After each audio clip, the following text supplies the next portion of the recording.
माता पिता की सेवा जरूरी है। एक बार यह कहानी जरूर पढ़े।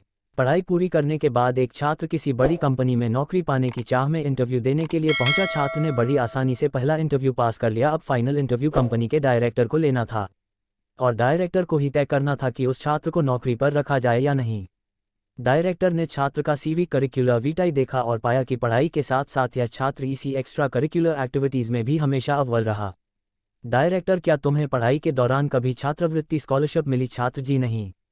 डायरेक्टर, इसका मतलब स्कूल कॉलेज की फीस तुम्हारे पिता अदा करते थे? छात्र, जी हाँ श्रीमान। डायरेक्टर, तुम्हारे पिताजी क्या काम करते हैं? छात्र, जी वो लोगों के कपड़े धोते हैं। ये सुनकर कंपनी के डायरेक्टर ने कहा, जरा अपने हाथ तो दिखाना। छात्र के हाथ रेशम की तरह मुलायम और नाजुक थे। डायरेक्टर, क्या तुमने कभी कपड़े धोने में अपने पिताजी की मदद की? छात्र, जी नहीं, मेरे पिता हमेशा यही चाहते थे कि मैं पढ़ाई करूं और ज़्यादा से ज़्यादा किताबें पढूं। हाँ, एक बात और, मेरे पिता बड़ी तेज़ी से कपड़े धोते हैं। डायरेक्टर, क्या मैं तुम्हें एक काम कह सकता हूँ? छात्र, जी आदेश कीजिए। डायरेक्टर, आज घर वापस जाने के बाद अपने पिताजी के हाथ धोना, फिर कल सुबह मुझसे आकर मिलना। छात्र यह सुनकर प्रसन्न हो गया। उसे लगा कि अब नौकरी मिलना तो पक्का है। तभी तो डायरेक्टर ने कल फिर बुलाया है। छात्र ने घर आकर खुशी खुशी अपने पिता को ये सारी बातें बताईं और अपने हाथ दिखाने को कहा। पिता को थोड़ी हैरानी हुई, लेकिन फिर भी उसने बेटे की इच्छा का मान करते हुए अपने दोनों हाथ उसके हाथों में दे दिए। छात्र ने पिता के हाथों को धीरे धीरे धोना शुरू किया। कुछ देर में ही हाथ धोने के साथ ही उसकी आंखों से आंसू भी झरझर बहने लगे। पिता के हाथ रैगमाल एमरी पेपर की तरह सख्त और जगह जगह से कटे हुए थे। यहाँ तक कि जब भी वह कटे के निशानों पर पानी डालता, चुभन का एहसास पिता के चेहरे पर साफ झलक जाता था। छात्र को जिंदगी में पहली बार एहसास हुआ कि ये वही हाथ हैं जो रोज लोगों के कपड़े धो धोकर उसके लिए अच्छे खाने, कपड़ों और स्कूल की फीस का इंतजाम करते थे।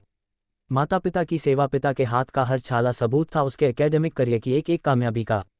पिता के हाथ धोने के बाद छात्र को पता ही नहीं चला कि उसने उस दिन के बचे हुए सारे कपड़े भी एक एक कर धो डाले।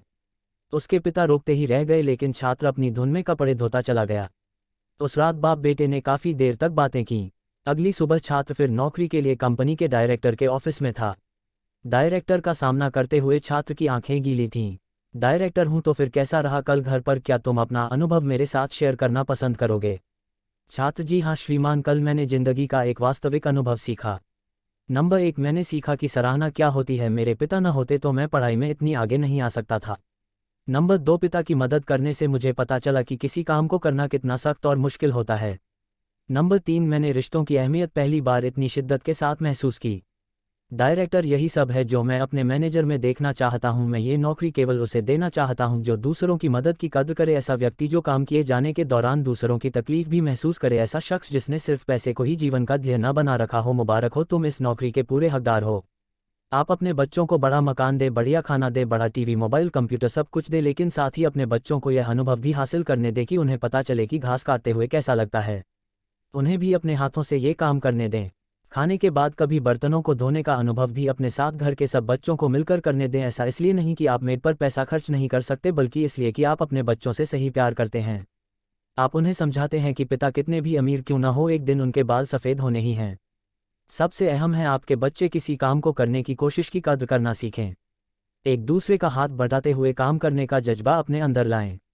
यही है सबसे बड़ी सीख। कहानी अच्छी लगी तो वीडियो लाइक को और ऐसी कहानी सुनने के लिए चैनल को सब्सक्राइब करें।